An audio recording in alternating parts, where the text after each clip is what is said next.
Yeah, so in real life, one, I always say that you need a dream team so that you have people who are working with you to gather your documents. So let's just think about just that business owner who's looking to access capital. Your average business owner don't know what they need before they have the conversation with the banker. And they So what shouldn't. they And they should not already know. This is the first time they've been in business. It's our job to teach them. Correct, correct. Prior to that. So a lot of times we're just going into these institutions saying, hey, I need XYZ, and we're letting them run these applications without understanding the full story.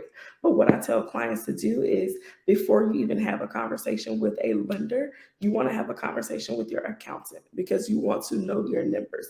You want to walk into that conversation fully prepared, understanding what your numbers are, understanding what your profit margins are, understanding what was your bottom line in taxes last year. Most people don't even know that preliminary information because also most people don't have an accountant. They have somebody who might be filing their taxes, but they don't have anybody doing their bookkeeping on the regular. They don't have anybody having intentional growth planning conversations with them where they're able to talk about projections, Hmm. etc. Hmm. So even before you apply, have your accountant review your documents with you, understand what your numbers are and what they mean, what they indicate for your business. Because guess what? The underwriter is. They're going to look at those numbers. They're going to ask you for your last 2 to 3 years worth of tax returns. Sometimes they're going to ask you for bank statements. Sometimes they're going to ask you for projections. Sometimes they may even ask you for a business plan, just depending on the length of time that you've been in business and the Hmm. amount of money that you are applying for.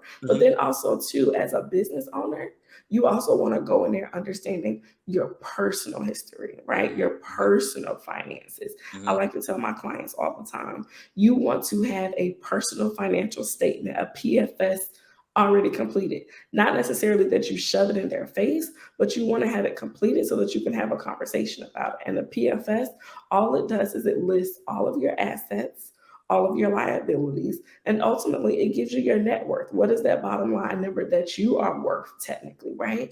And a big part of that is because in some cases, if you don't qualify for unsecured lending, you may potentially be able to qualify for secured lending.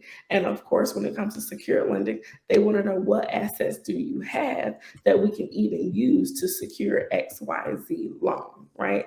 Those are also just some of the basics. But you want to also know and understand how much money do you even have left over in your cash flow to pay back on any type of capital that you may borrow. It's sometimes it's the small things that we are afraid to ask, we are afraid to discuss just because of our own financial traumas, Absolutely. because of the trust issues that we have. And it's okay, right? But it's also about we have to combat that, right? We have to Hmm. essentially get through that so that we can help ourselves get to the other side and grow and sustain a profitable business.